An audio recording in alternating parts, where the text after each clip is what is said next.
الحمد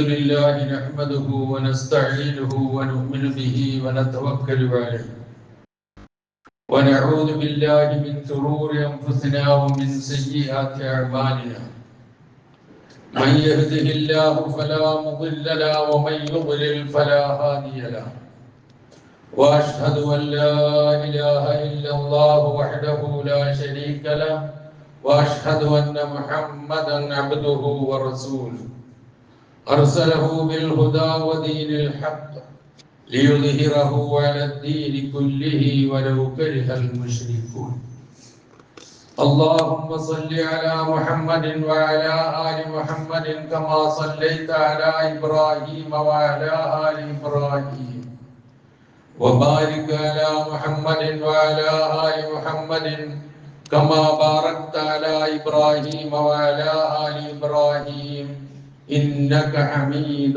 مجيد أما بعد فإن خير الكلام كلام الله وخير الهدي هدي محمد صلى الله عليه وسلم وشر الأمور محدثاتها وكل محدثة بدعة وكل بدعة ضلالة وكل ضلالة في النار يا أيها الذين آمنوا اتقوا الله حق تقاته ولا تموتن إلا وأنتم مسلمون يا أيها الناس اتقوا ربكم الذي خلقكم من نفس واحدة وخلق منها زوجها وبث منهما رجالا كثيرا ونساء واتقوا الله الذي تساءلون به والأرحام إن الله كان عليكم رقيبا يا أيها الذين آمنوا اتقوا الله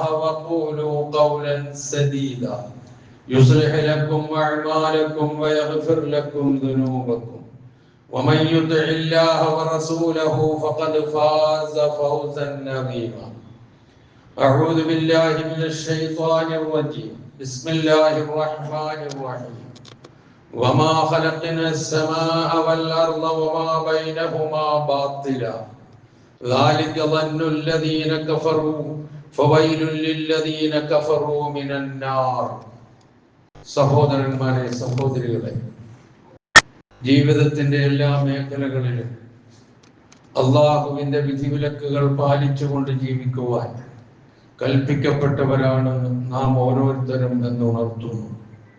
നാം ഏവരെയും അല്ലാഹു സുബ്ഹാനഹു വ തആല തഖ്വയിൽ അധിഷ്ഠിതമായ ജീവിതം നയിക്കുന്ന യഥാർത്ഥ മുത്തഖികളും മുവഹ്ഹിദുകളുമായി ജീവിക്കുവാനും ഈ ലോകത്തോട് വിട പറയുവാനും തൗഫീഖ് നൽകുമാറാകട്ടെ എന്ന് പ്രാർത്ഥിക്കുകയും ചെയ്യുന്നു. വിശുദ്ധ ഖുർആനിലെ 38-ാമത്തെ അധ്യായം സ്വാദ്, അതിലെ 27-ാമത്തെ വചനമാണ് ഞാൻ ഓതി വെച്ചത്.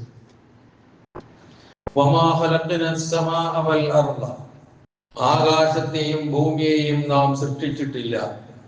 വമാ ബൈനഹുമാ, അത് രണ്ടിന്റെയും ഇടയിലുള്ളവയെയും നാം സൃഷ്ടിച്ചിട്ടില്ല. ബാത്തില, ഒരാവശ്യവുമില്ലാതെ നിരർത്ഥകമായി സൃഷ്ടിച്ചിട്ടില്ല. ദാലിക ദന്നുല്ലദീന കഫറു, അങ്ങനെ നിരർത്ഥകമായിട്ടാണ് സൃഷ്ടിച്ചിരിക്കുന്നത്. ഇതെന്തിനാണ് ഇങ്ങനെ സൃഷ്ടിച്ചത് എന്നുള്ള ഭാവന, ഊഹം, അത് സത്യനിഷേധികളുടെ ഊഹമാണ്. ആകയാൽ സത്യനിഷേധികൾക്ക് നരകശിക്ഷയാലുള്ള മഹാനാശമാണുള്ളത്. ഇതാണ് ഈ വചനത്തിന്റെ സാരം. ഇന്ന് ജൂൺ 5. ജൂൺ 5-ന്റെ സവിശേഷത നമുക്ക് എല്ലാവർക്കും അറിയാം. ലോക പരിസ്ഥിതി ദിനമാണ്. എന്താ ഇപ്പൊ ലോക പരിസ്ഥിതി ദിനവും പരിശുദ്ധ ഇസ്ലാമും അല്ലെങ്കിൽ ഖുർആനുമായിട്ടുള്ള ബന്ധം എന്നായിരിക്കാം നമ്മൾ ചിന്തിക്കുന്നത്. ഒരു വിശ്വാസിയെ സംബന്ധിച്ചിടത്തോളം, ഒരു മുസ്ലിമിനെ സംബന്ധിച്ചിടത്തോളം അവന് പരിസ്ഥിതിയോടുള്ള നല്ല മനോഭാവം ജൂൺ 5-ന് മാത്രം ഉണ്ടായാൽ പോരാ. അവന്റെ ജീവിതവുമായി ബന്ധപ്പെട്ട നിലയിലാണ് ഇസ്ലാം അതിനെ നോക്കിക്കാണുന്നത്. അതുകൊണ്ട് അതുമായി ബന്ധപ്പെട്ട ചില കാര്യങ്ങളിലേക്ക് അല്പസമയം ഒന്ന് കടക്കാനാണ് ആഗ്രഹിക്കുന്നത്.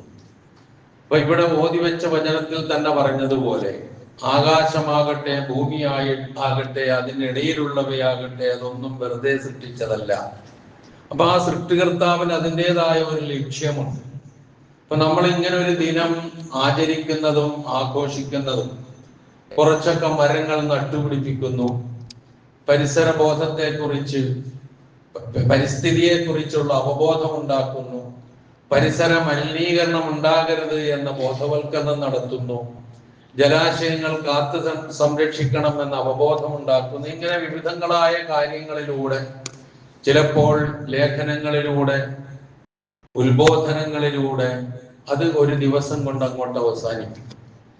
അത് കഴിഞ്ഞു കഴിഞ്ഞാൽ കഴിഞ്ഞ വർഷം നട്ട ഒരു മരം ഈ വർഷം ഉണ്ടോ എന്ന് ആരും തന്നെ നോക്കാറില്ല. നോക്കുന്നവരുണ്ടായേക്കാം, അതിനെ പരിലാളിക്കുകയും അതിനെ ശ്രദ്ധിക്കുകയും ചെയ്യുന്നവരും ഉണ്ടായേക്കാം. ഇത് കണ്ണടച്ച് നിഷേധിക്കുകയല്ല. പക്ഷെ സംഭവിക്കുന്നത് ഈ ഒരു ദിവസം കൊണ്ട് ഒരു മരം നട്ടുപിടിപ്പിച്ചത് കൊണ്ട് അങ്ങോട്ട് അവസാനിക്കുകയാണ്.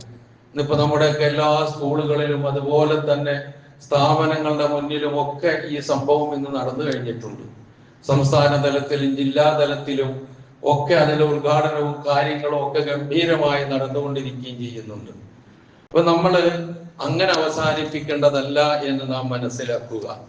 കാരണം ഈ പരിസര മലിനീകരണത്തെക്കുറിച്ചും അതിനെക്കുറിച്ചുള്ള അവബോധത്തെക്കുറിച്ചും അത് കൃഷിയെ ദുരുപയോഗം ചെയ്യുന്നതിന്റെ ഭവിഷ്യത്തിനെ കുറിച്ചും ഒക്കെ ഉള്ള കാഴ്ചപ്പാടുകളും കണ്ടെത്തലുകളും ലോകരാഷ്ട്രങ്ങൾ പ്രഖ്യാപിച്ചിട്ട് ഏറിയാൽ ഒരു 50 or 60 വർഷമേ ആയിട്ടുണ്ടാവുകയുള്ളൂ. വന്യജീവി സംരക്ഷണം 1970-ലാണ് അത്രേ നിയമമായി വരുന്നത്. അങ്ങനെ ഓരോന്നും എടുത്തു നോക്കിയാൽ ഒരു 60 വർഷത്തിന്റെ പഴക്കമേ ഉള്ളൂ. പക്ഷേ മനുഷ്യൻ അല്ലാഹു സുബ്ഹാനഹു വ തആല സൃഷ്ടിച്ചു തന്ന ഈ പ്രകൃതി, ഈ ലോകം, ഇതിലെ ആവാസ വ്യവസ്ഥ, ഇവിടുത്തെ മനുഷ്യർ, ജീവജാലങ്ങൾ, സസ്യലതാദികൾ തുടങ്ങി എന്തൊക്കെയുണ്ടോ അതിനോടൊക്കെയുള്ള മൂല്യവത്തായ സമീപനവും അതിന്റെ സംരക്ഷണവും 14 നൂറ്റാണ്ട് മുമ്പ് പറഞ്ഞു തന്നിട്ടുള്ളതാണ്. ഇതാണ് നാം ഇവിടെ വിലയിരുത്തുമ്പോൾ ആദ്യമായി നമ്മുടെ മുമ്പിലേക്ക് കടന്നു വരുന്നത് എന്ന് നാം മനസ്സിലാക്കുക. അത് നാം മൊത്തത്തിൽ വിലയിരുത്തിയാൽ, പരിശോധിച്ചു നോക്കിയാൽ, പ്രകൃതി മനുഷ്യൻ അല്ലാഹു നൽകിയ അനുഗ്രഹമാണ്, പവിത്രമായ അമാനത്ത്. ഇത് പറയുമ്പോൾ ഒത്തിരി ഗൗരവമുണ്ട് എന്ന് മനസ്സിലാക്കുക. അപ്പൊ അതിന്റെ ശുദ്ധീകരണവും അതിന്റെ മലിനീകരണമില്ലായ്മയും ഒക്കെ ഒരു ബാധ്യതയായി മാറുകയാണ്, ഉത്തരവാദിത്വമായി മാറുകയാണ്. അല്ലാഹു സുബ്ഹാനഹു വ തആല, സൃഷ്ടാവായ അല്ലാഹു എന്ത് സൃഷ്ടിച്ചതും ഒരു വ്യക്തമായ കാഴ്ചപ്പാടോടെയാണ്. ആ കാഴ്ചപ്പാടിന് ഹാനികരമാകുന്ന യാതൊന്നും തന്നെ മനുഷ്യരിൽ നിന്നുണ്ടാകാവതല്ല എന്നുള്ളതാണ്. അതിലേറ്റവും പ്രധാനമായിട്ടുള്ളത് ഇതൊക്കെ അല്ലാഹു സൃഷ്ടിച്ചത് നിരർത്ഥകമായിട്ടല്ല എന്നുള്ള പ്രഖ്യാപനം തന്നെയാണ്.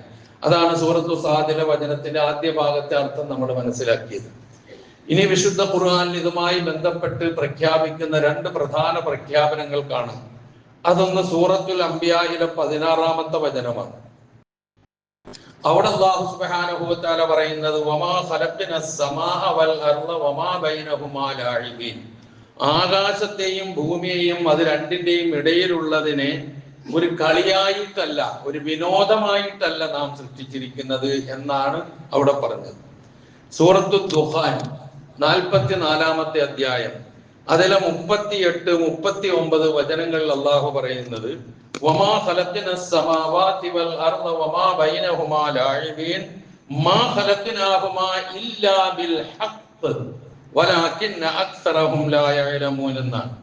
ആകാശങ്ങളെയും ഭൂമിയെയും നാം സൃഷ്ടിച്ചിട്ടില്ല, അത് രണ്ടിന്റെയും ഇടയിലുള്ളതിനെയും ഒരു വിനോദമായി, തമാശയായി, കളിയായിട്ടല്ല നാം സൃഷ്ടിച്ചത് എന്ന് പറഞ്ഞുകൊണ്ട് അതിന്റെ ഗൗരവത്തെ സൂചിപ്പിക്കുകയാണ്. മാ ഖലഖ്നാഹുമാ ഇല്ലാ ബിൽ ഹഖ്, ശരിയായ ഉദ്ദേശത്തോടും ശരിയായ ലക്ഷ്യബോധത്തോടും കൂടി അല്ലാതെ അവയെ നാം സൃഷ്ടിച്ചിട്ടില്ല. വലാകിന്ന അക്സറഹും ലാ യഅലമൂൻ, പക്ഷേ ജനങ്ങളിൽ അധിക പേരും അത് അറിയുന്നില്ല, മനസ്സിലാക്കുന്നില്ല എന്നാണ് അവിടെ സൂചിപ്പിച്ചത്. പിന്നെ നമുക്കൊക്കെ സുപരിചിതമായ സൂറ ആല ഇംറാനിലെ അവസാനത്തെ വചനങ്ങളുണ്ട്. ഇന്ന ഫീ ഖൽഖിസ് സമാവാതി വൽ അർളി വഖ്തിലാഫിൽ ലൈലി വൻ നഹാരി ലആയാതിൻ ലിഉലിൽ അൽബാബ് الذين يذكرون الله قياما وقعودا وعلى جنوبهم ويتفكرون في خلق السماوات والأرض ربنا ما خلقت هذا باطلا سبحانك فقنا عذاب النار. ഇതെപ്പോഴും നമ്മൾ പറയാറുള്ളതാണ്. ഇത്രയും ഈ പരിസ്ഥിതിയും പ്രകൃതിയും അതിന്റെ ശുദ്ധിയും അതുമായി ബന്ധപ്പെട്ട കാര്യങ്ങളും ഒക്കെ ചർച്ച ചെയ്യുമ്പോൾ അതിലേക്ക് കടന്നു വരേണ്ട രണ്ട് വചനമാണ് ഇവിടെ പറഞ്ഞത്. ആകാശഭൂമികളുടെ സൃഷ്ടിപ്പില് രാവും പകലും മാറി മാറി വരുന്നതിൽ ബുദ്ധിയുള്ളവർക്ക് ദൃഷ്ടാന്തങ്ങൾ ഉണ്ടെന്നാ പറഞ്ഞത്. ആയാത്തിൽ ഉലിൽ അൽബാബ്, ലുബുള്ളവർക്ക്, ബുദ്ധിയുള്ളവർക്ക്, കാര്യങ്ങൾ ചിന്തിക്കാനും ഗ്രഹിക്കാനും മനസ്സിലാക്കാനും ശേഷിയുള്ള ആളുകൾക്ക് ഇതിൽ ദൃഷ്ടാന്തമുണ്ട്. ആരാണവർ? അല്ലദീന യദ്കുറൂന അല്ലാഹ, അവർ അല്ലാഹുവിനെ ഓർക്കും. ഖിയാമം വഖുഊദൻ വഅലാ ജുനൂബിഹിം, നിന്നും ഇരുന്നും കിടന്നും അല്ലാഹുവിനെ ഓർക്കും. ഓർക്കുക മാത്രമല്ല, വയതഫക്കറൂന ഫീ ഖൽഖിസ് സമാവാതി വൽ അർദ്, ആകാശങ്ങളുടെയും ഭൂമിയുടെയും സൃഷ്ടിപ്പിനെ സംബന്ധിച്ച് അവർ ചിന്തിക്കും. നമുക്കുണ്ടോ അങ്ങനൊരു പണി? അവർ ചിന്തിക്കും. ആ ചിന്തയിലൂടെ അവർ എത്തിപ്പെടുന്ന പ്രഖ്യാപനമാണ് റബ്ബനാ മാ ഖലഖത ഹാദാ ബാത്തില, ഞങ്ങളുടെ നാഥ, ഇത് നീ സൃഷ്ടിച്ചത് വെറുതെയല്ല, നിരർത്ഥകമായിട്ടല്ല. ഇതിന് ലക്ഷ്യമുണ്ട്, അർത്ഥമുണ്ട്, ഇതിന് കാഴ്ചപ്പാടുണ്ട്, മൂല്യവത്തായ സന്ദേശമുണ്ട് എന്നൊക്കെ അവൻ അതിലേക്ക് എത്തിപ്പെടും.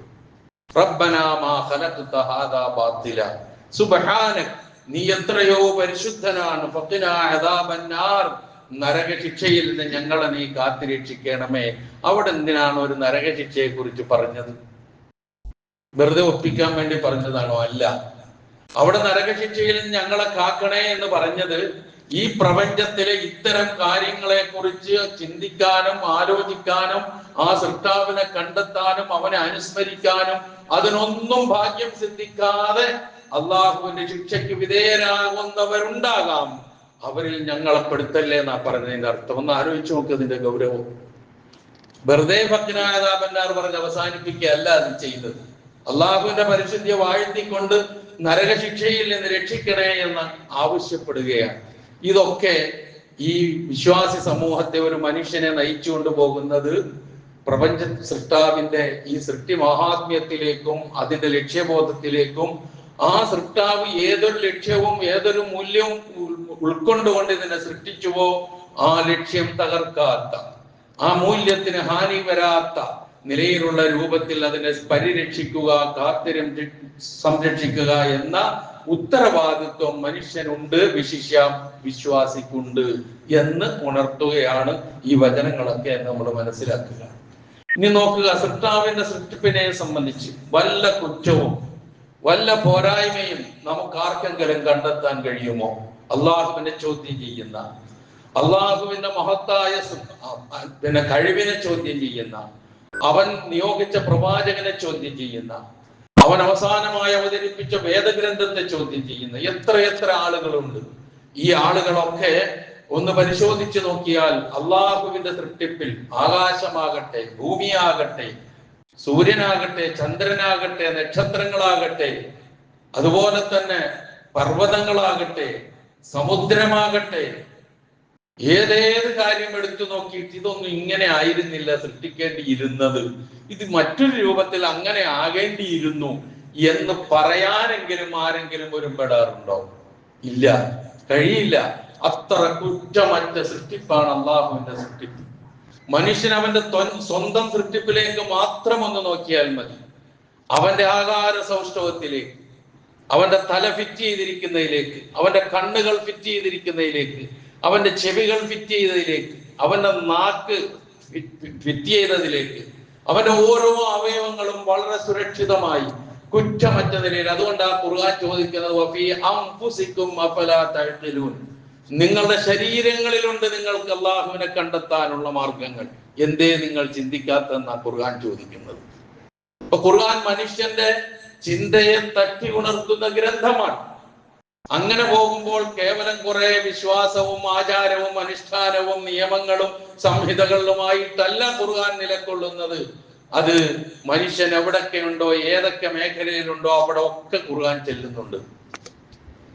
അതാണ് ഖുർആൻ ചോദിച്ചത്,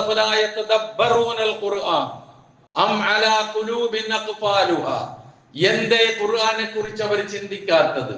അതല്ല, അവരുടെ ഹൃദയങ്ങളിൽ വല്ല പൂട്ടും ഇട്ടുപോയിട്ടുണ്ടോ? അവരുടെ ഹൃദയങ്ങൾ ലോക്ക് ചെയ്തു വെച്ചിരിക്കുകയാണോ? എന്തേ അവർ ചിന്തിക്കാത്തത് എന്ന് ഖുർആൻ ചോദിക്കുന്നത് ഈ രൂപത്തിലാണെന്ന് നാം തിരിച്ചറിയുക. അപ്പൊ അള്ളാഹുവിന്റെ സൃഷ്ടിപ്പ് കുറ്റമറ്റതാണ്, സന്തുലിതമായ സൃഷ്ടിപ്പാണ്. അസന്തുലിതാവസ്ഥ അവന്റെ സൃഷ്ടിപ്പിൽ ഇല്ലേ ഇല്ല.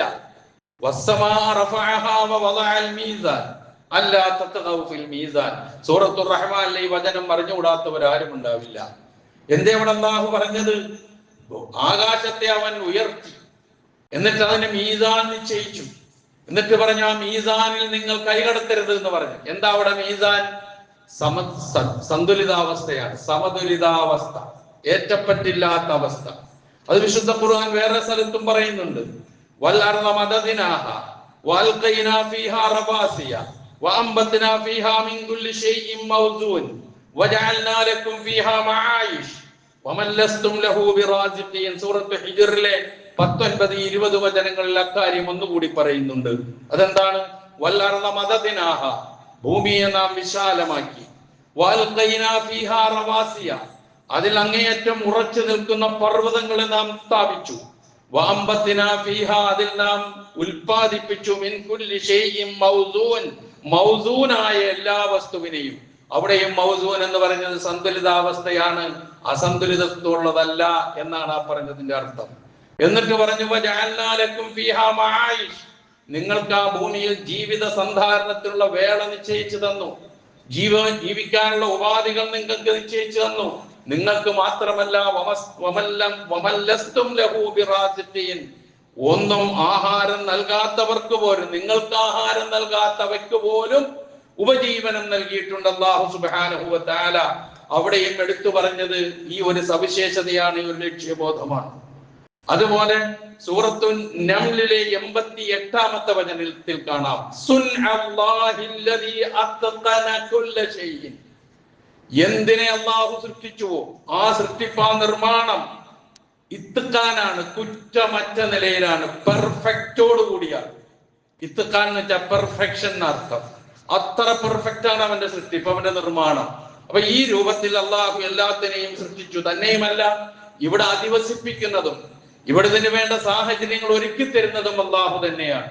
മഹാനായ പ്രവാചകൻ സാലിഹ് നബി അലൈഹിസ്സലാത്തു വസ്സലാമയെ സമൂദ് ഗോത്രത്തിലേക്ക് അല്ലാഹു സുബ്ഹാനഹു വ തആല നിയോഗിച്ചുകൊണ്ട് സാലിഹ് നബിയോട് അല്ലാഹു നിർദ്ദേശിച്ച നിർദ്ദേശം, അതിലുണ്ട് ഈ തത്വം. എന്തേ പറഞ്ഞത്? യാ ഖൗമി ഇബ്ദുല്ലാഹ്, എന്റെ ജനങ്ങളെ, നിങ്ങൾ അല്ലാഹുവിനെ ഇബാദത്ത് ചെയ്യണം, ആരാധന ചെയ്യണം. മാലക്കും മിൻ ഇലാഹിൻ ഗൈറു, അവനല്ലാതെ ഒരൊറ്റ ആരാധ്യനും നിങ്ങൾക്കില്ല.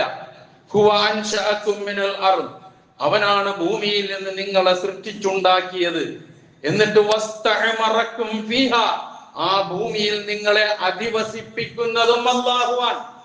സാലിഹ് നബി അലൈഹിസ്സലാത്തു വസ്സലാമയുടെ നാവിലൂടെ സമൂദ് ഗോത്രത്തോട് പറഞ്ഞ വാക്കുകളാണ്. ഈ ബോധം നിങ്ങൾക്ക് വേണം. എന്നാൽ മനുഷ്യൻ എന്നുള്ള നിലയിൽ ഈ ബോധം നഷ്ടപ്പെട്ടു പോയേക്കാം, ഇല്ലാതെ പോയേക്കാം. അതുകൊണ്ട് എന്ത് വേണം? ഫസ്തഗ്ഫിറു, അല്ലാഹുവിനോട് നിങ്ങൾ ഇസ്തിഗ്ഫാർ ചെയ്യണം. സുമ്മ തൂബൂ ഇലൈഹി, പിന്നെ അവനിലേക്ക് നിങ്ങൾ ഖേദിച്ചു മടങ്ങണം. എന്തേ കാരണം? ഇന്ന റബ്ബി ഖരീബും മുജീബ്, തീർച്ചയായും എന്റെ റബ്ബ് വളരെ അടുത്തുള്ളവനും ഉത്തരം നൽകുന്നവനുമാകുന്നു എന്ന് സാലിഹ് നബി അലൈഹിസ്സലാത്തു വസ്സലാം സമൂദ് ഗോത്രത്തെ പഠിപ്പിച്ച ആ പഠിപ്പിക്കലിൽ എടുത്തു പറഞ്ഞ ഒരു വാക്കാണ് ഇസ്തഅമറക്കും ഫീഹാ. ഇത് നമുക്കൊക്കെ ബാധകമാണ്. ഖുർആൻ എല്ലാവർക്കും ഉള്ളതാണല്ലോ.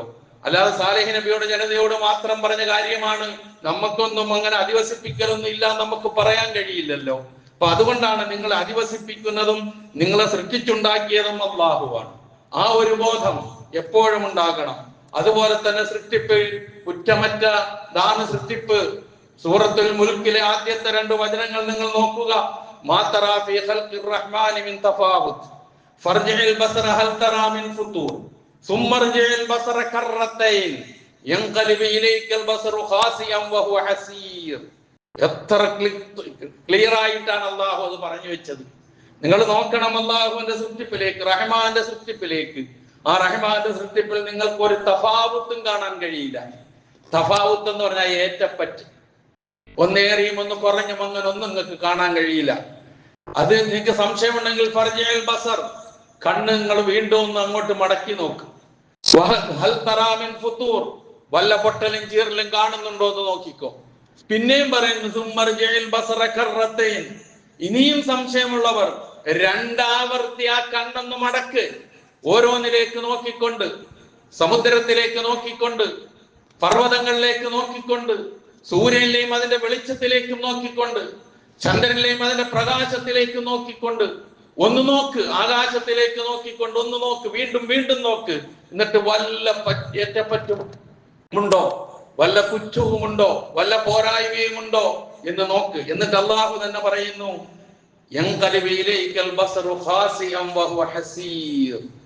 ഒരു കുറ്റവും കണ്ടുപിടിക്കാൻ കഴിയാതെ ആ കണ്ണ് നിരാശയോടെ, അങ്ങേറ്റം പരാശയോടെ ആ കണ്ണ് മടങ്ങി വരും. ഒരു തെറ്റും കണ്ടുപിടിക്കാൻ കഴിയില്ല.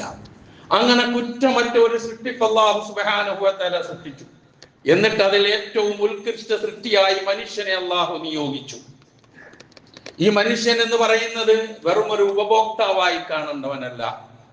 അവൻ ഭൂമിയിലെ പിൻഗാമിയായി വരുന്ന, ഒരു പ്രതിനിധിയായി വരുന്ന, അതിന്റെ പരിപാലകനായി വരുന്ന, അതിന്റെ കാവലാളായി നിലകൊള്ളേണ്ട, ഉത്തരവാദിത്വ ബോധം നിർവഹിക്കേണ്ട ഒരു വ്യക്തിയായിട്ടാണ് അള്ളാഹു മനുഷ്യനെ സൃഷ്ടിച്ചിട്ടുള്ളത്. വിശുദ്ധ ഖുർആൻ സൂറത്തുൽ അൻആമിലെ 165-ാമത്തെ വചനത്തിലൂടെ ഓർമ്മിപ്പിക്കുന്നു, വഹുവല്ലദീ ജഅലക്കും ഖലായിഫൽ അർദ്, അള്ളാഹുവാണ് നിങ്ങളെ ഭൂമിയിൽ പ്രതിനിധികളാക്കി നിശ്ചയിച്ചത്, പിൻഗാമികളാക്കി നിശ്ചയിച്ചത്. എന്നിട്ട് ചിലർക്ക് ചിലരേക്കാൾ പദവി ഉയർത്തി. എന്തിനാണ്? ദറജാത്തിൻ, പദവികൾ ഉയർത്തി. എന്തിന്? ലിയബ്ലുവക്കും ഫീമാ ആതാക്കും, നിങ്ങൾക്ക് നൽകിയതിൽ നിങ്ങളെ പരീക്ഷിക്കാൻ വേണ്ടി. അപ്പൊ ഈ സംവിധാനങ്ങളൊക്കെ അതിനുള്ളതാണ്. എങ്ങനെ ഉപയോഗപ്പെടുത്തുന്നു, എങ്ങനെയാണ് ഇതിനെ നോക്കിക്കാണുന്നത്? പരിസരം മലിനമാക്കുന്നവനാണോ? വെള്ളം ദുർവിനിയോഗം ചെയ്ത് കളയുന്നവനാണോ? ജലാശയങ്ങൾ തകർക്കുന്നവനാണോ? മനുഷ്യന് എല്ലാ നിലയിലും ഉപകാരപ്പെടേണ്ട നിലയിലുള്ള ഭൂമിയെ മോശമായ രൂപത്തിൽ വിനിയോഗിക്കുന്നവനാണോ? മരങ്ങൾ വെട്ടി നശിപ്പിക്കുന്നവനാണോ? എന്ന് തുടങ്ങി ഓരോന്നും അല്ലാഹു നോക്കിക്കൊണ്ടിരിക്കും, പരീക്ഷിക്കും അല്ലാഹു. ഖുർആന്റെ പ്രഖ്യാപനമാണ്. ഇതാണ് ഞാൻ പറഞ്ഞത്, പരിസ്ഥിതി ദിനം എന്ന് പറയുന്ന ജൂൺ 5-ന് മാത്രമല്ല, ഒരു വിശ്വാസിയെ സംബന്ധിച്ചിടത്തോളം അവന്റെ ജീവിതവുമായി ബന്ധപ്പെട്ടതാണെന്ന് ഖുർആൻ പറയുന്ന വചനമാണെന്ന് സൂചിപ്പിച്ച് അതുകൊണ്ടാണ്. തന്നെയുമല്ല, മനുഷ്യവർഗത്തെ ഭൂമിയിലേക്ക് അള്ളാഹു നിയോഗിക്കും മുമ്പ് തന്നെ അവന് ജീവിക്കാൻ ആവശ്യമായ അവസ്ഥകളും സൗകര്യങ്ങളും റബ്ബ് ഇവിടെ ഒരുക്കി വെച്ചിരുന്നു. ആലോചിച്ച് നോക്കുങ്ങൾ.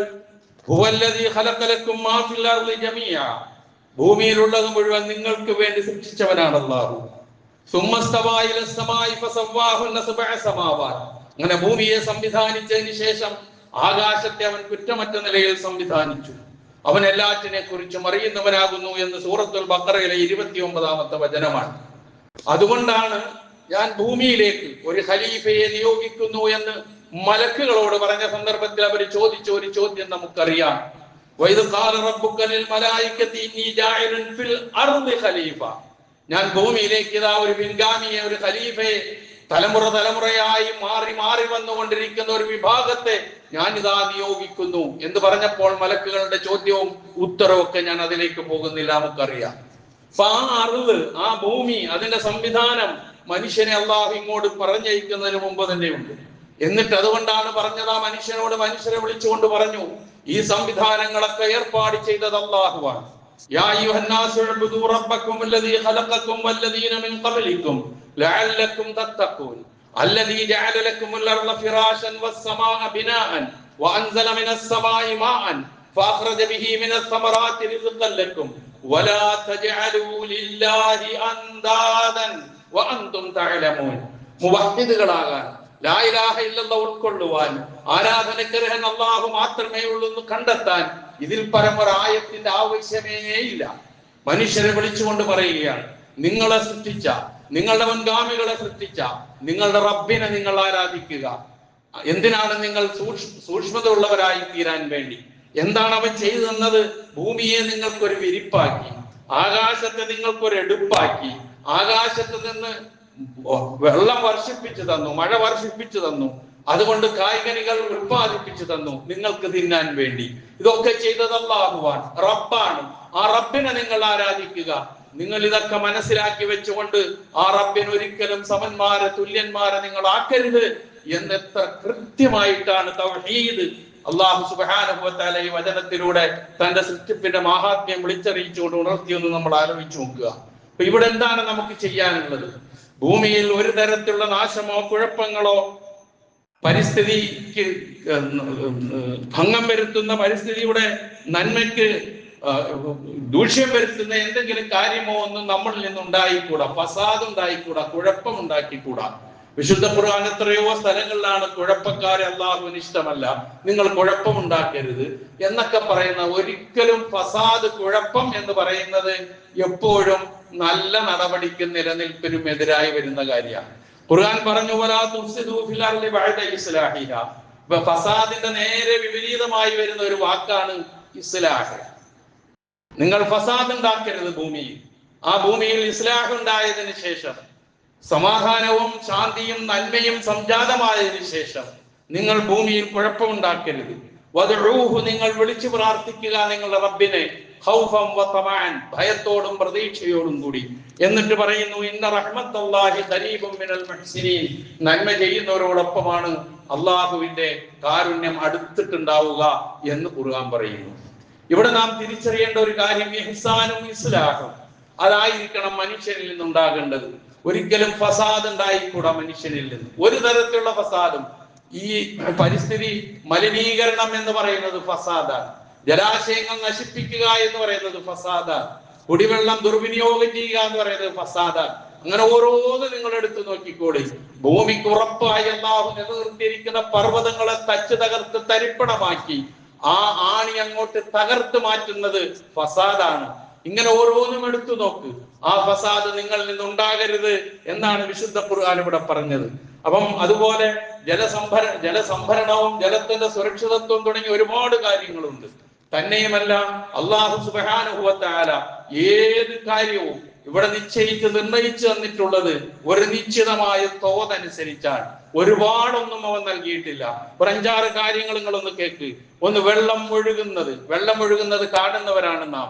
വെള്ളം ഒഴുകുന്നത് ഇടുങ്ങിയ സ്ഥലത്തെത്തുമ്പോൾ ആ ഇടുങ്ങിയ രൂപത്തിൽ അത് അങ്ങോട്ട് പോകും. ഇത്തിരി വിശാലതയുള്ള സ്ഥലമാണെങ്കിൽ ആ വിശാലതയുള്ള സ്ഥലത്തൂടെ പോകും. ചിലപ്പോൾ ഉൾക്കൊള്ളാൻ വരാതെ വരുമ്പോൾ 2 സ്ഥലവും കവിഞ്ഞ് ഒഴുകി എല്ലാത്തിനെയും എടുത്തുകൊണ്ട് അങ്ങോട്ട് പോകും. അങ്ങനെ പോകുന്ന സന്ദർഭത്തിൽ നമ്മൾ അതിന് പല പേരുകളും പറയും. നമ്മൾ ഭയചകിതരാകും. ഇതൊക്കെ നമ്മുടെ ജീവിതത്തിൽ നിത്യേന നാം കാണുന്നതും അറിയുന്നതുമാണ്. ആ വെള്ളം ഒഴുക്കിനെ കുറിച്ച് സൂറത്തുർ റഅദിലെ 17-ാമത്തെ വചനത്തിൽ അല്ലാഹു പറയുന്നത് അൻസല മിനസ് സമാഇ മാഅ, അല്ലാഹു ആകാശത്തു നിന്ന് മഴ വർഷിപ്പിച്ചു. ഫസാലത്ത് ഔദിയതം ബിഖദരിഹാ, ഒരു തോതനുസരിച്ച് അത് താഴ്വരകളിലൂടെ ഒഴുകിക്കൊണ്ടിരിക്കുന്നു. അവിടെ പ്രയോഗിച്ച വാക്ക് ഖദർ എന്നാണ്. തോത്, നിർണിത രൂപം, അങ്ങോട്ടും ഉണ്ടാവില്ല ഇങ്ങോട്ടും ഉണ്ടാവില്ല. അതുപോലെ തന്നെ മഴ പോലും ഒരു നിശ്ചിത അളവിൽ മാത്രമേ അല്ലാഹു ഇങ്ങോട്ട് ഇറക്കുന്നുള്ളൂ. ഇപ്പം മഴക്കാലമാണ്. ഈ സന്ദർഭത്തിൽ മഴ വർഷിക്കുന്നു. നമ്മളൊക്കെ സാധാരണ മില്ലിമീറ്ററുകൾ കണക്കാക്കാറുണ്ട്. മഴയെ സംബന്ധിച്ച് ഇത്ര മില്ലിമീറ്റർ പെയ്തു, ഇത്ര മില്ലിമീറ്റർ പെയ്താൽ ഇന്ന അലർട്ട്, മറ്റൊരു അലർട്ട്, ഇങ്ങനെയെല്ലാം നമ്മൾ പറയാറുണ്ട്. ഇതൊക്കെ ശരിയാ. പക്ഷേ അങ്ങനെ ഒരു കുത്തിയൊഴുക്ക് അല്ലാഹു നൽകുന്നില്ല. ആ കുത്തിയൊഴുക്ക് താൽക്കാലികമുണ്ടെങ്കിൽ അതും ഒരു ഖദറാണ്, അതും ഒരു തോതാണ്, ഒരു അളവാണ്. ഇത് മനസ്സിലാക്കാൻ നമുക്ക് കഴിയണം. വിശുദ്ധ ഖുർആൻ പറയുന്നുണ്ട് വഅൻസൽനാ മിനസ് സമാഇ മാഅൻ ബിഖദരിൻ, ഒരു നിശ്ചിത തോതനുസരിച്ച്, ഒരു നിശ്ചിത അളവനുസരിച്ച് ആകാശത്ത് നിന്ന് നാം മഴയെ വർഷിപ്പിച്ചു. എന്നിട്ട് ഫഅസ്കർനാഹു ഫിൽ അർദ്, ഭൂമിയിൽ അതിനെ തങ്ങി നിർത്തുന്നതാക്കി, ഭൂമി അത് വലിച്ചെടുത്ത് ഭൂമിക്കടിയിൽ അത് തങ്ങി നിൽക്കുന്നതാക്കി അല്ലാഹു മാറ്റി. എന്നിട്ട് അല്ലാഹു പറയുന്ന ഒരു മുന്നറിയിപ്പുണ്ട്, വഇന്നാ അലാ ദഹാബിൻ ബിഹി ലഖാദിറൂൻ, അത് വറ്റിച്ചു കളയാനും കഴിവുള്ളവരാണ് നാം. ഖുർആനാണ് പ്രിയമുള്ളവരെ ഈ പറയുന്നത്. അപ്പൊ ഇതൊക്കെയാണ് നാം ചിന്തിക്കേണ്ട കാര്യങ്ങൾ. തന്നെയുമല്ല നമുക്ക് അല്ലാഹു നൽകുന്ന ഉപജീവനം, ആഹാരം, അതിനും അല്ലാഹു നിർണയം, ഒരു കണക്ക്, ഒരു തോത് വെച്ചിട്ടുണ്ട്. അല്ലാഹു പറയുന്നു വലൗ വസതല്ലാഹു റിസ്ഖ ലിഇബാദിഹി, അള്ളാഹു അവന്റെ ദാസന്മാർക്കെങ്ങാനും അവർക്ക് നൽകിക്കൊണ്ടിരിക്കുന്ന റിസ്ക് അങ്ങ് വിശാലമായി കൊടുത്തിരുന്നുവെങ്കിൽ അവർ ഭൂമിയിൽ അതിക്രമകാരികളായി മാറുമായിരുന്നു. ഒരു നിശ്ചിത തോതനുസരിച്ച് അവൻ ഉദ്ദേശിക്കുന്നത് മാത്രമാണ് ഉപജീവനമായി ആഹാരമായിട്ട് പോലും അള്ളാഹു നൽകുന്നത്. ഇന്നഹു ബിഇബാദിഹി ഖബീറുൻ ബസീർ, അവൻ അവന്റെ ദാസന്മാരെ കുറിച്ച് സൂക്ഷ്മമായി അറിയുന്നവനും കണ്ടറിയുന്നവനുമാകുന്നു എന്നാണ് സൂറത്ത് ശൂറയിലെ 27-ാമത്തെ വചനത്തിൽ അള്ളാഹു പറഞ്ഞു വെക്കുന്നത്. ഇവിടെ ഒക്കെ നിർണയം, നിശ്ചിതം, തോത് എന്നൊക്കെ പറഞ്ഞത്, ആ തോത് വിട്ട് അള്ളാഹു ഒരിക്കലും പോകൂല. അപ്പൊ നമ്മൾ എന്ത് വേണം? ആ തോതനുസരിച്ച് ആസ്വദിച്ച് സുഖിച്ച് ജീവിച്ചുകൊണ്ടിരിക്കുന്ന നമ്മളെ സംബന്ധിച്ചിടത്തോളം നമ്മളും ആ തോതനുസരിച്ച് തന്നെ പോവുക. വെള്ളത്തോടുള്ള സമീപനമായിരുന്നാലും, ഭക്ഷണത്തോടുള്ള സമീപനമായിരുന്നാലും, ജീവിത വ്യവഹാരങ്ങളോടുള്ള സമീപനമായിരുന്നാലും ഒക്കെ ആ നിർണിതമായ തോതും കാര്യങ്ങളും നമ്മൾ മുന്നിൽ വെച്ച് മുന്നോട്ട് നീങ്ങണം എന്നാണ് ഈ പറഞ്ഞതിന്റെ ആകെ തുക. അത് ശ്രദ്ധിക്കാതെ നമ്മൾ നിലനിർത്തിക്കൊണ്ട മൂല്യവത്തായ ഈ ധാരണകളെയും സന്ദേശങ്ങളെയും ഉൾക്കൊള്ളാതെ നമ്മളുടെ കൈകൾ കടത്തിയിട്ട് പ്രശ്നങ്ങൾ ഉണ്ടാക്കാൻ നോക്കിയാൽ അതിന്റെ തിക്തഫലം നമ്മൾ തന്നെ ആയിരിക്കാൻ അനുഭവിക്കേണ്ടി വരിക. ജലാശയങ്ങൾ ഇല്ലാതായി പോയാൽ, അതുപോലെ തന്നെ വെള്ളത്തിന്റെ ഒഴുക്ക് സുഗമമാകുന്നിടത്ത് നമ്മൾ തന്നെ മാലിന്യങ്ങൾ വലിച്ചെറിഞ്ഞ് തടസ്സം ഉണ്ടാക്കിയാൽ, പ്ലാസ്റ്റിക്കിന്റെ കെട്ടുകൾ കൊണ്ടുപോയി അവിടെ ഇട്ടുകൊടുത്താൽ നമ്മൾ തന്നെയാണ് നമുക്ക് നാശം പണിയുന്നത്. വേറെ ആരെയും കുറ്റം പറഞ്ഞിട്ട് കാര്യമൊന്നുമില്ല. ഇപ്പൊ പ്രത്യേകിച്ച് എറണാകുളം നഗരത്തിൽ ജീവിക്കുന്ന നമ്മളെ സംബന്ധിച്ചിടത്തോളം അറിയാം, മറ്റു പല സ്ഥലത്തിലുമുള്ളവരുണ്ടാകാം ഈ സദസ്സിൽ. നമ്മളൊക്കെ അനുഭവിക്കുന്ന നല്ല ഒരു മഴ പെയ്തു കഴിഞ്ഞാൽ ഉണ്ടാകാവുന്ന വെള്ളക്കെട്ടിനെ കുറിച്ച് കോടതി ഇടപെടുന്നു, ഭരണാധികാരികൾ നെട്ടോട്ടമോടുന്നു, അങ്ങനെ പലതും ഉണ്ടാകുന്നു. ഇതിനൊരു പരിധിയോളം നമ്മുടെയൊക്കെ കൈകളുടെ പങ്കില്ലേ എന്ന് അന്ന് ആത്മാർത്ഥമായി നെഞ്ചത്ത് കൈവച്ച് നോക്കിക്കോ. എന്നിട്ട് ബാക്കിയുള്ളവരെ നമുക്ക് കുറ്റം പറയാം. നമ്മളുടെ ഒരു പങ്കുണ്ട് ഇതിലെല്ലാം. ജലാശയങ്ങളിലേക്കും ഒഴുകിക്കൊണ്ടിരിക്കുന്ന ഓടകളിലേക്കും കൊണ്ടുപോയി പ്ലാസ്റ്റിക് മാലിന്യങ്ങൾ നിക്ഷേപിക്കുക. നമ്മൾ നമ്മുടെ കൈ കഴുകി ശുദ്ധമായി, പക്ഷേ സംഭവിക്കുന്നത് നമ്മൾക്ക് തന്നെയാ. ഖുർആൻ പറഞ്ഞ ഒരു വചനമുണ്ട്, വഹറൽ ഫസാദു ഫിൽ ബർരി വൽ ബഹരി ബിമാ കസബത് അയ്ദിൻ നാസ് ലിയുദീഖഹും ബഅദല്ലദീ അമിലൂ ലഅല്ലഹും യർജിഊൻ. സൂറത്തുർ റൂമിലെ 41-ാമത്തെ വചനം വളരെ മനസ്സിൽ കോറി വെച്ചോ. വഹറൽ ഫസാദു ഫിൽ ബർരി വൽ ബഹർ, കരയിലും കടലിലും ഫസാദ് ഉണ്ടാകുന്നത്, കുഴപ്പം സംജാതമാകുന്നത് ബിമാ കസബത് അയ്ദിൻ നാസ്, മനുഷ്യകരങ്ങൾ ചെയ്തു കൂട്ടുന്നത് നിമിത്തമാണ്. മീൻ പിടിക്കാൻ പോകുന്ന, ഫിഷിങ്ങിന് പോകുന്ന ആൾക്കാർ പറയും മീൻ കിട്ടാനില്ല, കാരണം അതിന്റെ അടിയിൽ മുഴുവനും പ്ലാസ്റ്റിക്കാണ്. മീനിന് പ്രജനനം ഉണ്ടാക്കാനും വളരാനും മീൻ വർദ്ധിക്കാനും സാധിക്കുന്നില്ല, അതിന്റെ അടിയിൽ മുഴുവനും ഇങ്ങനെയുള്ള മാലിന്യങ്ങളാണ്. ഇതാര് ചെയ്യുന്നു? ഇതാര് ചെയ്യുന്നു? ഈ മാലിന്യങ്ങൾ ഉൾപ്പെടെ കൊണ്ടുപോയി തട്ടുന്നത് കടലുകളിലേക്കാണ്. ഇതൊക്കെയാണ് നമ്മൾ തന്നെയാണ് ഖുർആൻ പറഞ്ഞിടത്ത് നമ്മൾ നിൽക്കുക. മനുഷ്യകരങ്ങൾ ചെയ്തു കൂട്ടുന്ന നിമിത്തമാണ് പിന്നെ കരയിലും കടലിലും കുഴപ്പം സംജാതമായത്. എന്തിനാണത്? അങ്ങനെ കുഴപ്പം വരുമ്പോഴെങ്കിലും അള്ളാഹു പരീക്ഷിക്കുന്ന എന്താണ്? ലിയുദീഖഹും ബഅദല്ലദീ അമിലൂ ലഅല്ലഹും യർജിഊൻ. അത് പ്രവർത്തിച്ച ചിലരെങ്കിലും അവർ ആ ചെയ്തതിന്റെ തിക്തഫലം അനുഭവിക്കാൻ വേണ്ടി അങ്ങനെ അനുഭവിച്ചിട്ടെങ്കിലും അവർ മടങ്ങി വന്നെങ്കിലോ ഖുർആൻ. നമ്മൾ എത്ര കണ്ടാലും കൊണ്ടാലും പഠിക്കാത്തവരാണ് ഞാനും നിങ്ങളും, നമ്മളെല്ലാവരും. വരുന്നത് വരട്ടെ, ഇപ്പൊ തൽക്കാലം ഞാൻ തട്ടി അങ്ങോട്ടിട്ടു, ഇതാണ് എന്റെ സ്വഭാവം. അപ്പൊ ആരാണ് മലിനമാക്കുന്നത്? ആരാണ് മലീമസമാക്കുന്നത്? ആരാണ് പ്രകൃതിയെ കേടുവരുത്തുന്നത്? ആരാണ് ഈ പരിസ്ഥിതിയെ നശിപ്പിച്ചുകൊണ്ടിരിക്കുന്നത്? ആരാണ് ജലാശയങ്ങളെ മനുഷ്യൻ ഉപകാരപ്രദമല്ലാത്ത നിലയിൽ ആക്കി തീർക്കുന്നത്? നമ്മൾ തന്നെ. ബിമാ കസബത് അയ്ദിൻ നാസ്. ആലോചിച്ചോളൂ ഈ വചനം, സൂറത്തുർ റൂമിലെ 41-ാമത്തെ വചനം. അപ്പൊ അതാണ് ഇങ്ങനെയുള്ള കാര്യങ്ങൾ വെച്ചുകൊണ്ട് ചില കവികളൊക്കെ ചോദിച്ച ചോദ്യമുണ്ടല്ലോ, ഇനി വരുന്നൊരു തലമുറയ്ക്ക് ഇവിടെ വാസം സാധ്യമോ എന്ന് ചോദിച്ച കവിത പലപ്പോഴും നമ്മൾ കേട്ടതാണ്. എന്നുവെച്ചാൽ അടുത്ത തലമുറയെ നശിപ്പിക്കുന്ന, അവർക്കും കൂടി ഉതകേണ്ട സംഗതി നശിപ്പിച്ചു കൊണ്ടുപോകുന്ന ഒരവസ്ഥ. ഈ പ്രകൃതി എനിക്കുള്ളതാണ്, എനിക്ക് ആസ്വദിക്കാനുള്ളതാണ്, പോരാ എന്നോടൊപ്പം മറ്റുള്ളവർക്ക് ആസ്വദിക്കാനുള്ളതാണ്, സർവ്വജീവജാലങ്ങൾക്കും വേണ്ടിയുള്ളതാണ്, സസ്യലതാദികൾക്കുള്ളതാണ്, പോരാ അടുത്ത തലമുറയ്ക്കും കൂടി ഉള്ളതാണ് എന്ന് മനസ്സിൽ വെച്ചുകൊണ്ടുള്ള ഒരു സമീപനം എന്നും ജൂൺ 5 മാത്രം പോരാ, ജീവിതകാലം മുഴുവനും ഉണ്ടായാൽ ഇതിനൊക്കെ പരിഹാരമാകുമെന്നാണ് പരിശുദ്ധ ഇസ്ലാം എനിക്കും നിങ്ങൾക്ക് നൽകുന്ന സന്ദേശം എന്ന് നാം തിരിച്ചറിയുക. അതുപോലെ തന്നെ പരിസ്ഥിതിയുടെ നിലനിൽപ്പിന് വേണ്ടി നമുക്ക് ചെയ്യാൻ കഴിയുന്ന സംരക്ഷണത്തിന് വേണ്ടി ഇസ്ലാം നൽകുന്ന ഏറ്റവും വലിയ പ്രായോഗികമായ നിർദ്ദേശങ്ങളിൽ ഒന്ന് മരങ്ങൾ നട്ടുപിടിപ്പിക്കുക എന്നത് തന്നെയാണ്. ഒരു മരം മുറിച്ചു കഴിഞ്ഞാൽ 10 മരം നട്ടുപിടിപ്പിക്കാനുള്ള മനോഭാവം ഉണ്ടാകണം. അപ്പോൾ ഒരു സ്ഥലത്ത് ചിലപ്പോൾ അത്യാവശ്യമായിട്ടൊന്ന് മുറിക്കേണ്ടി വരും, അപ്പോൾ മറ്റൊന്ന് നടുക. ഇതല്ല, കംപ്ലീറ്റ് കാട് ഉൾപ്പെടെ വെട്ടി നശിപ്പിച്ച് സ്വാർത്ഥ താല്പര്യങ്ങൾക്ക് വേണ്ടി കൊണ്ടുപോവുക. ഈ ഒരു അവസ്ഥ നിലനിൽക്കുന്നിടത്തോളം ഇതിലും വലിയ പ്രയാസങ്ങളും ബുദ്ധിമുട്ടുകളും അഭിമുഖീകരിക്കേണ്ടി വരും. നബി സല്ലല്ലാഹു അലൈഹി വസല്ലം പറഞ്ഞ ഒരു മുസ്ലിമായ മനുഷ്യൻ അവനൊരു ചെടി നടുന്നു. എന്നിട്ട് ആ ചെടിയിൽ നിന്ന് ആരെന്ത് അതിൽ നിന്ന് ഭക്ഷിച്ചു കൊണ്ടുപോകുന്നുവോ ആ ചെടി വളർന്ന് അതിൽ കായ്കനികൾ ഉണ്ടായി അതിൽ നിന്ന് ആരെങ്കിലും പറിച്ചു ഭക്ഷിക്കുകയോ ആരെങ്കിലും കട്ടുകൊണ്ടുപോവുകയോ മൃഗങ്ങൾ തിന്നു നശിപ്പിക്കുകയോ പക്ഷികൾ കൊത്തിക്കൊണ്ടുപോവുകയോ ചെയ്താൽ പോലും അവൻ സദഖയാണ് എന്നാണ് പറയുന്നത്. ഒരു മരം നട്ടുപിടിപ്പിച്ചു, അത് വളർന്നു വലുതായി, അതിൽ കായ്കനികൾ ഉണ്ടായി, പക്ഷി കൊത്തിക്കൊണ്ടുപോയി, സദഖ. കുട്ടികൾ പറിച്ചു കൊണ്ടുപോയി, സ്വാഭാവികം മാവൊക്കെ വളർന്നു വലുതായി, മാങ്ങ തൂങ്ങി പഴുത്തെത്തുമ്പോ കുട്ടികൾ കല്ലെറിയും, അവർ കൊണ്ടുപോകും. ചിലർ മോഷ്ടിച്ചു പോകും, ചിലർ പറിച്ചു കൊണ്ടുപോകും. അതൊക്കെ സദഖയാണെന്നാ പറയുന്നത്. അത്ര മരം നട്ടുപിടിപ്പിക്കുന്നതിനും പ്രകൃതി സംരക്ഷണത്തിനും പരിസര ശുചീകരണത്തിനും പരിസ്ഥിതി സംരക്ഷണത്തിനും ഏറ്റവും കൂടുതൽ ഊന്നൽ നൽകുന്നു പ്രവാചക തിരുമേനി സല്ലല്ലാഹു അലൈഹി വസല്ലം. അതാണ് ഞാൻ നേരത്തെ ആമുഖത്തിൽ സൂചിപ്പിച്ചത്. 1400 വർഷങ്ങൾക്ക് മുമ്പ് മൂല്യവത്തായ സന്ദേശം ഈ വിഷയത്തിൽ നൽകിയ മതമാണ് ഇസ്ലാം.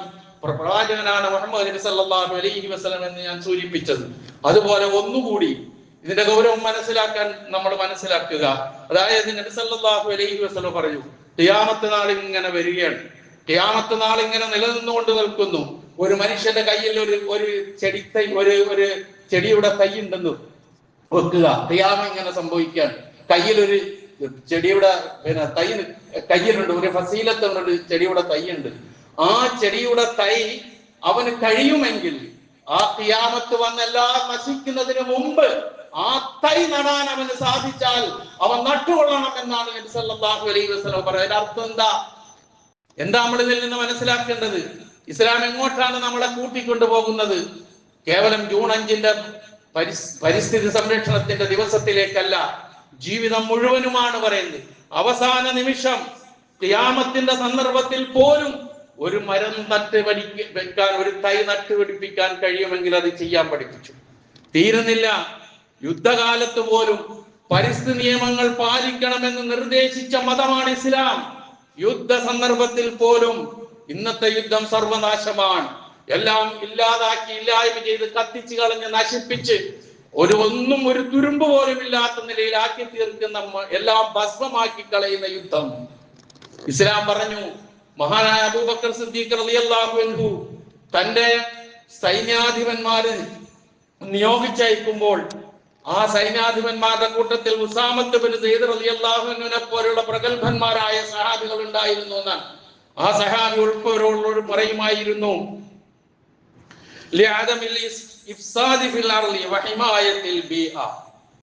ഭൂമിയിൽ കുഴപ്പമുണ്ടാക്കരുത്,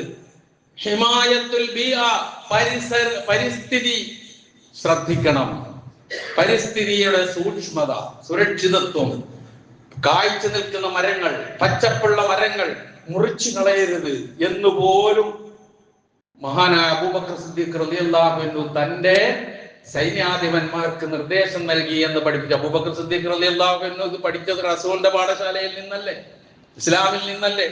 ആ രൂപത്തിലുള്ള കാര്യം. അപ്പം പ്രകൃതിയെ ചൂഷണം ചെയ്യാനോ നശിപ്പിക്കാനോ ഉള്ള അവകാശം നമുക്കില്ല.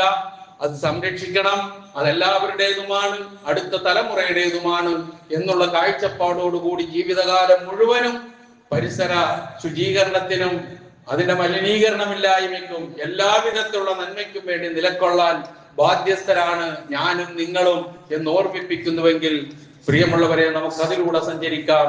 അത് മാത്രമാണ് കരണീയമായിട്ടുള്ള മാർഗം. റഹ്മാനായ റബ്ബ് ആ രൂപത്തിൽ എല്ലാ രംഗവും ശ്രദ്ധിച്ച് മുന്നോട്ട് പോകുന്നവരുടെ കൂട്ടത്തിൽ എന്നെയും നിങ്ങളെയും അല്ലാഹു ഉൾപ്പെടുത്തുമാറാകട്ടെ.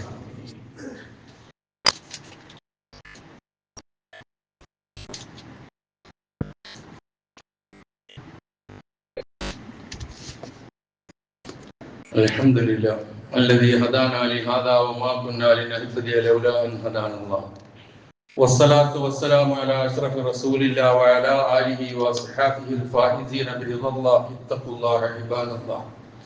ഒരിക്കൽ കൂടി അള്ളാഹുവിന്റെ ആജ്ഞാനുവർത്തികളായി ജീവിക്കുവാൻ ഞാൻ ഉണർത്തുന്നു. നബി സല്ലല്ലാഹു അലൈഹി വസല്ലമയുടെ ഒരു വചനം,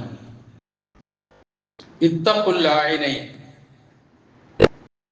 അള്ളാഹുവിന്റെ ശാപത്തിന് ലഅനത്തിന് വിധേയമാകുന്ന കാര്യം, രണ്ട് കാര്യങ്ങൾ നിങ്ങൾ സൂക്ഷിക്കണം. പടച്ചവന്റെ ശാപം ഏറ്റുവാങ്ങേണ്ടി വരുന്ന രണ്ട് കാര്യത്തെ നിങ്ങൾ സൂക്ഷിക്കുക. അതിലൊന്ന് അല്ലദീ യതഖല്ലാ ഫിത്തരീഖ്, വഴിയിലൊക്കെ മലമൂത്ര വിസർജനം നടത്തുന്നത്, വഫീ ളില്ലിഹിം, ജനങ്ങളൊക്കെ പോയിരിക്കുന്ന കാറ്റുകൊള്ളുന്ന തണലുകളിലും മലമൂത്ര വിസർജനം നടത്തുന്നത് അള്ളാഹുവിന്റെ ശാപം വിളിച്ചു വരുത്തുന്നതാണ്. സൂക്ഷിച്ചോളിന്ന നബി സല്ലല്ലാഹു അലൈഹി വസല്ലം പഠിപ്പിച്ചത്. പരിസര ശുചീകരണത്തിന്റെ ഏറ്റവും അങ്ങേയറ്റത്തെ ഉദാഹരണമാണിത്. ഈ രംഗങ്ങളാണ് ഇന്ന് ഏറ്റവും കൂടുതൽ വഷളാക്കി വൃത്തികേടാക്കിക്കൊണ്ടിരിക്കുന്നത് നമുക്കറിയാം. അപ്പം അത്രയേറെ. അതുപോലെ തന്നെ വിശ്വാസം 70 ചെല്ലുവാനും ശാഖയാണ്. അതിലേറ്റവും ഉദാത്തമായത്, ഉന്നതമായത് ലാ ഇലാഹ ഇല്ലല്ലാഹ്, അതാണ്. അതിലേറ്റവും താഴേക്കിടയിലുള്ളത് വഴിയിൽ നിന്ന് ഉപദ്രവം നീക്കലാണ്, ഉപദ്രവം ഉണ്ടാക്കലല്ല. നേരത്തെ പറഞ്ഞതുപോലെ ഓരോ കാര്യങ്ങൾ കൊണ്ടുപോയി മനുഷ്യൻ സഞ്ചരിക്കുന്ന വഴികളിലും അവരുടെ വെള്ളം ഒഴുകുന്ന കേന്ദ്രങ്ങളിലൊക്കെ കൊണ്ടുപോയി നമ്മൾ തട്ടിയിട്ടാൽ ഉണ്ടായേക്കാവുന്നത് ഈ ശാപവും ഇതുപോലുള്ള കാര്യങ്ങൾക്ക് വിരുദ്ധമായതല്ലേ എന്നുള്ളത് നമ്മൾ ആലോചിച്ച് നോക്കുക. ചുരുക്കത്തിൽ പരിശുദ്ധ ഇസ്ലാം മനുഷ്യ ജീവിതത്തിന്റെ എല്ലാ മേഖലകളിലേക്കും വെളിച്ചം വീശുകയും പ്രകൃതിയോട് പോലും പരിസ്ഥിതിയോട് പോലും അവൻ എങ്ങനെ വർത്തിക്കണം, ഇണങ്ങി നിൽക്കണം, എല്ലാ ജീവജാലങ്ങളോടും മൃഗങ്ങളോടും സസ്യലതാദികളോടും എല്ലാറ്റിനോടും ഏത് രൂപത്തിലായിരിക്കണം അവന്റെ സമീപനം എന്ന് കൃത്യമായി നമുക്ക് പഠിപ്പിച്ചു തരുന്നുണ്ട്. അതാണ് ഞാനും നിങ്ങളും ഉൾക്കൊള്ളേണ്ടത്. ഒരു ദിവസം കൊണ്ട് അവസാനിക്കുന്നതല്ല ഇത്തരം കാര്യങ്ങൾ എന്ന് ഒരിക്കൽ കൂടി ഓർമ്മിപ്പിക്കുന്നു. അല്ലാഹു സുബ്ഹാനഹു വ തആല ജീവിതത്തിന്റെ എല്ലാ മേഖലകളിലും അള്ളാഹു നിശ്ചയിച്ചു തന്ന പ്രവാചകനിലൂടെ പഠിപ്പിച്ചു തന്ന എല്ലാ കാര്യങ്ങളും കഴിവിന്റെ പരമാവധി ജീവിതത്തിൽ പകർത്തി ഏറ്റവും നല്ല വിശ്വാസികളും വിശ്വാസിനികളുമായി അള്ളാഹുവിനെ കണ്ടുമുട്ടാൻ എനിക്കും നിങ്ങൾക്കും അള്ളാഹു തൗഫീഖ് നൽകുമാറാകട്ടെ. അറിഞ്ഞോ അറിയാതെയോ നമ്മിൽ നിന്ന് വന്നുപോയ എല്ലാ തെറ്റുകുറ്റങ്ങളും അള്ളാഹു നമുക്ക് പുറത്തു മാപ്പാക്കി തരുമാറാകട്ടെ. നമ്മിൽ നിന്ന് മരണപ്പെട്ടവരുടെ പാപങ്ങൾ അള്ളാഹു പുറത്തു കൊടുക്കുമാറാകട്ടെ. ഇന്നത്തെ ദിവസം സോഷ്യൽ മീഡിയകളിലൊക്കെ ഒരു യുവാവിനെ കുറിച്ച്, വള്ളം മുങ്ങി മരിച്ചുപോയതിനെ കുറിച്ച് ഇങ്ങനെ കാണാനിടയായി. ഈലാഫിന്റെ പ്രവർത്തകനാണ്, ISFന്റെ പ്രവർത്തകനാണ്. ചാലിയാറില് എപ്പോഴും അവിടെ ഈ മാലിന്യങ്ങൾ വന്നടിയുമ്പോൾ ആരുടെയും സഹായമില്ലാതെ വള്ളവുമായി പോയി ആ മാലിന്യങ്ങൾ മുഴുവനും കരക്കടിപ്പിക്കുന്ന ആ രൂപത്തിൽ ജീവിതം ചിട്ടപ്പെടുത്തിയ ഒരു ചെറുപ്പക്കാരനായിരുന്നു, മീൻപിടുത്തക്കാരനുമായിരുന്നു. ഇന്ന് അദ്ദേഹം കഴിഞ്ഞ ദിവസം അങ്ങനെ പോയപ്പോൾ വെള്ളം മറിഞ്ഞ് മരണപ്പെട്ടു പോയി. നമ്മളുടെയൊക്കെ അടുത്ത് ആദർശമായി ബന്ധപ്പെടുന്ന ഒരു സഹോദരനാണ്. അല്ലാഹു സുബ്ഹാനഹു വ തആല ആ ചെറുപ്പക്കാരന് മഗ്ഫിറത്തും മർഹമത്തും നൽകട്ടെ. അദ്ദേഹം ചെയ്ത എല്ലാ സേവനങ്ങളും അല്ലാഹു പൂർണ്ണമായി സ്വീകരിക്കുമാറാകട്ടെ. അദ്ദേഹത്തിന് നമുക്കും അല്ലാഹു ജന്നാത്തുൽ ഫിർദൗസ് നൽകി അനുഗ്രഹിക്കുമാറാകട്ടെ. ആ കുടുംബത്തിന് അല്ലാഹു ക്ഷമയും സമാധാനവും നൽകി അനുഗ്രഹിക്കുമാറാകട്ടെ. അതുപോലെ തന്നെ 13 വയസ്സ് പ്രായമുള്ള ഒരു കുട്ടിക്ക് അടുത്ത തിങ്കളാഴ്ച ഒരു ഹാർട്ട് ഓപ്പറേഷൻ നടക്കുന്നു, പ്രാർത്ഥിക്കണമെന്ന് നമ്മളോട് ആവശ്യപ്പെട്ടിട്ടുണ്ട്. അല്ലാഹു സുബ്ഹാനഹു വ തആല കുട്ടിയുടെ ഹൃദയ ശസ്ത്രക്രിയ വിജയപ്രദമാക്കി കൊടുക്കുകയും പൂർണ്ണ ആരോഗ്യവാനായി വളർന്ന് ആ കുടുംബത്തിന്റെ അത്താണിയായി മാറുവാനും അല്ലാഹു തൗഫീഖ് ചെയ്യുമാറാകട്ടെ. മഴക്കാലം തുടങ്ങി പലയാതി പ്രയാസങ്ങളും ബുദ്ധിമുട്ടുകളും ഉണ്ടാകും. അതിൽ നിന്നെല്ലാം അല്ലാഹു സുബ്ഹാനഹു വ തആല നാം ഏവരെയും കാത്തുരക്ഷിക്കുമാറാകട്ടെ. സർവോപരി ഇസ്ലാമിനും മുസ്ലിം ഉമ്മത്തിനും അല്ലാഹു ഇസ്സത്തിനെ പ്രദാനം ചെയ്യുമാറാകട്ടെ. അല്ലാഹുമ്മ ഗ്ഫിർ ലിൽ മുഅ്മിനീന വൽ മുഅ്മിനാത്ത് വൽ മുസ്ലിമീന വൽ മുസ്ലിമാത്ത് അൽ അഹ്യാഇ മിൻഹും വൽ അംവാത് ഇന്നക മുജീബുദ് ദഅവാതി വയാ ഖാദിയൽ ഹാജാത്ത്. اللهم اعز الاسلام والمسلمين واذل الشرك والمشركين. اللهم اجرنا من النار، اللهم اجرنا من النار، اللهم اجرنا من النار.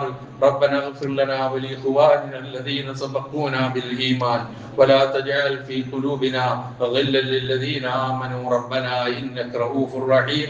ربنا آتنا في الدنيا حسنه وفي الاخره حسنه وقنا عذاب النار.